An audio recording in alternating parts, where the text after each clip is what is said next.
पांचवा अध्ययन। विकास का आधार है गति। यदि गति को निकाल दें तो विज्ञान निकम्मा बन जाए, विकास का रथ रुक जाए। सब कुछ गति पर निर्भर है। जैन आगमों में भी गति के बारे में बहुत बतलाया गया। सारा परिवर्तन गति के द्वारा होता है। गति समान नहीं होती। परमाणु की गति बहुत तेज होती है। वह एक समय में नीचे के लोकांत से ऊपर के लोकांत तक चला जाता है। और भी कुछ पदार्थ हैं जिनकी गति तीव्र होती है। यह सब जानते हैं कि मन की गति तेज होती है। यहाँ बैठे बैठे जहाँ चाहे यात्रा कर आए। कितनी तीव्र गति है। बाह्य में भी जो नभोयान है, आकाशगामी विमान है, उनकी गति तेज होती है। विद्या के द्वारा संचालित विमान की गति और अधिक तीव्र होती है। उन्हें न कहीं रुकना पड़ता, न पेट्रोल लेना पड़ता, न कहीं विश्राम करना पड़ता। बिना पेट्रोल, बिना साधन, केवल विद्या के बल पर यान चलता है, तीव्र गति से चलता है। व्योम गति विद्याधर और जम्बू कुमार विमान में द्रुत गति से चलकर केरला के आसपास आ गए। उसके बाहर के परिसर में भारी कोलाहल सुनाई दे रहा था।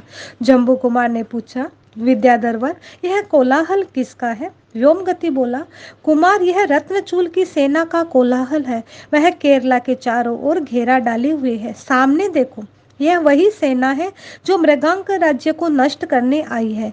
केरला के परिपार्श्व को नष्ट करने के लिए तुली हुई है। मैंने तुम्हें बताया था, एक कन्या को लेकर इतना सारा विनाश हो रहा है।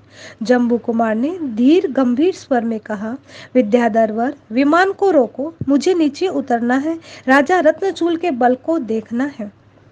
विद्याधर बोला, मुझे राजा मृगांक के पास जाना है। तुम यहाँ क्या करोगे? जम्बू कुमार बोले, मुझे यहाँ उतारो। अकेले क्या करोगे? मैं क्या करूँगा? वह तुम्हारे सामने आ जाएगा। तुम्हें डर है कि मैं बालक हूँ। तुम डरो मत। मैं वह करूँगा जो शायद कोई नहीं कर सकेगा।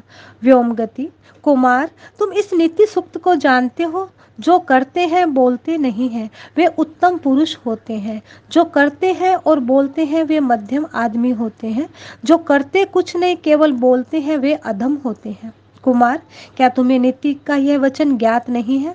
नीतिकार ने मेघ को सामने रखकर कितना मार्मिक कथन किया है।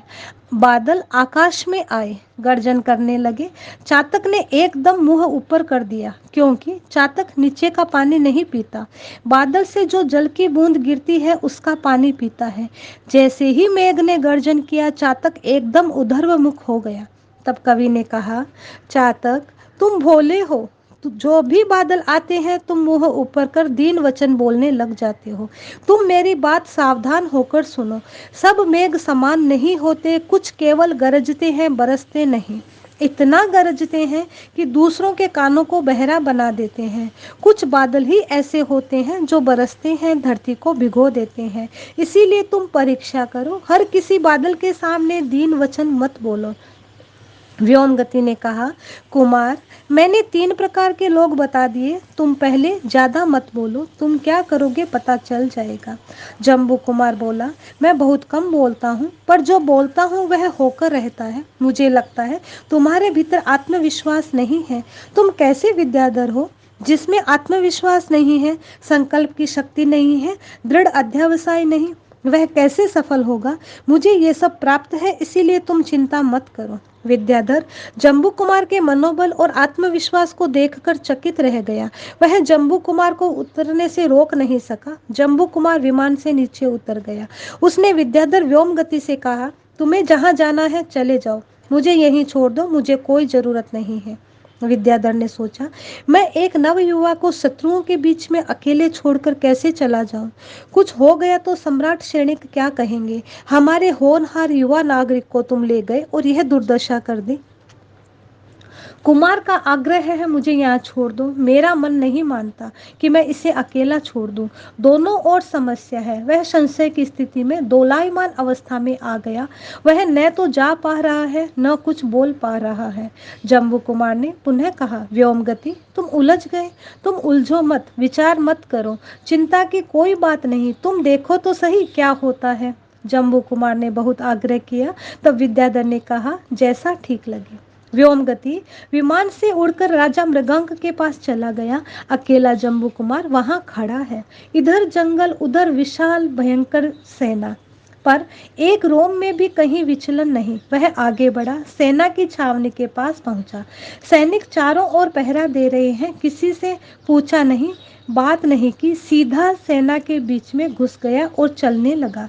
एक अजनबी आदमी सेना में आ जाए, यह तो बड़ी समस्या हो जाती है। कुछ वर्ष पहले एक विमान शस्त्र गिराने के लिए एक देश में आ गया। पूरे देश में कोहराम मच गया, कोलाहल हो गया। कहा गया सरकार जागरूक नहीं है। सेना में कोई आदमी ऐसे घुस जाए और सेना कुछ करे नहीं, यह कैसे संभव है। जम्बू कुमार छिपकर नहीं घुसा, मुख्य मार्ग से सीना तानकर जा रहा है। सैनिकों ने देखा यह कोई नया आदमी है। उसका संकल्प बल, उसकी सम्मोहनी मुद्रा, आकर्षक व्यक्तित्व ऐसा था कि उसे देखते ही सैनिक विमुक्त बन गए। एक सैनिक दूसरे सैनिक से कहने लगा, अरे देखो कौन आया है। आदमी तो इतना सुंदर मोहक हो ही नहीं सकता। लगता है कोई देवराज आया है अथवा कोई दानवेंद्र आया है। यह अवश्य कोई देव है। आदमी ऐसा हो नहीं सकता। कौन आया है? क्या कामदेव स्वयं तो नहीं आ गया है? उसे रोकना, मनाही करना, पूछना, किसी की भी हिम्मत नहीं हुई। न किसी ने पूछा कैसे जा रहे हो, न रोका। जहाँ प्रवेश आरक्षित होता है वहाँ अनजाने आदमी को घुसने नहीं दिया जाता, उसे रोका जाता है। पर रोकने के बाद सब भूल गए। सब जम्बू कुमार के व्यक्तित्व और आभा मंडल की चर्चा में डूब गए।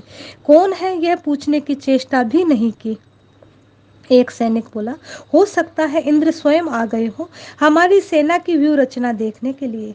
यह तो निश्चित है कि आज हमारी सेना ने जो व्यूह रचना की है वह बहुत जबरदस्त है। इंद्र के मन में भी विकल्प उठा है कि कभी लड़ना पड़े तो व्यूह रचना कैसी की जाए। यह न माने, केवल आदमी लड़ता है, देवता भी लड़ते हैं। सो धर्मेंद्र और ईशानेंद्र में भी कभी कभी लड़ाई हो जाती है। पहले वैमानिक देव सोधर्म देवलोक का इंद्र शक्र और दूसरे देवलोक के ईशानेंद्र में कभी कभी संघर्ष हो जाता है। उनमें लड़ाई इतनी भयंकर होती है कि समाप्त नहीं होती। कोई हारता नहीं, कोई जीतता नहीं, लड़ाई चलती रहती है।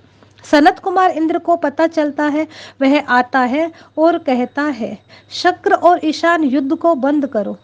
जब दोनों से ऊपर का वह देव आता है, उसकी बात माननी पड़ती है, तब लड़ाई बंद हो जाती है। इंद्र को भी सेना की व्यूह रचना करनी पड़ती है। हो सकता है इस सुंदर व्यूह रचना को देखने के लिए इंद्र भी आ गया हो। एक सैनिक ने कहा, छोड़ो इस बात को। कौन इंद्र यहाँ आएगा? यह कोई विद्याधर है, रत्नचूल का सहयोग करने के लिए आया होगा। अब रत्नचूल के पास जा रहा है। किसी ने कहा, कोई धूर्त आदमी तो नहीं आ गया है अपने को ठगने, धोखा देने के लिए? दूसरे के वेश में तो नहीं आ गया है? नाना प्रकार के विकल्प, कल्पनाएं सैनिकों के मन में चल रही है, पर आगे कोई नहीं बढ़ा। किसी ने रास्ता नहीं रोका, किसी ने सामने आकर यह नहीं पूछा, तुम कहाँ जा रहे हो? जम्बू कुमार आगे बढ़ता गया। सेना की छावनी को पार कर राजा रत्नचूल के मुख्य कक्ष के परिपार्श्व में पहुंच गया। क्या यह संभव है कि सेना को चीरकर अकेला युवक ऐसे चला जाए? संभव नहीं है, किंतु असंभव भी नहीं है। यह एक संकल्प का प्रयोग है। जिसका संकल्प प्रबल होगा वह ऐसा जादुई काम कर लेता है कि दूसरा आदमी कल्पना नहीं कर सकता। संकल्प का बल बहुत बड़ा होता है। संकल्प के साथ ही सम्मोहन पैदा होता है। स्टालिन अपने समय का कठोर शासक था। एक व्यक्ति ने कुछ करतब दिखाए। स्टालिन को पता चला कि यह व्यक्ति ऐसा है, जहां चाहे जा सकता है। उसे स्टालिन के सामने लाया गया। स्टालिन ने कहा, तुम्हारा चमत्कार तब मानो जब तुम मेरे पास पहुंच जाओ। युवक ने कहा, पहुंच सकता हूं। स्टालिन ने सुरक्षा की कठोर व्यवस्था की, पग पग पर सैनिकों का पहरा लगा दिया। यह निर्देश दे दिया, कोई भी आदमी भीतर न आने पाए। किंतु जिस व्यक्ति को पहुंचना था वह स्टालिन के पास पहुंच गया। स्टालिन ने पूछा, यह कैसे हुआ? यह हो ही नहीं सकता। उसने कहा, यह आप खोज करें कि कैसे हुआ, मैं तो आ गया। संकल्प इतना मजबूत था, सबको यह लगा हमारा अधिकारी भीतर जा रहा है। सब उसे दंडवत नमस्कार कर रहे हैं। कोई रोक नहीं पाया। संकल्प का बल बहुत बड़ा होता है। ज्ञाता सूत्र में लिखा है, जिसका निश्चय अटल होता है, जिसका व्यवसाय अटल होता है, उसके लिए ऐसा क्या है जो दुष्कर हो, कठिन हो? उसके लिए दुष्कर कुछ भी नहीं है। निश्चय अटल है तो आदमी जो चाहे कर सकता है।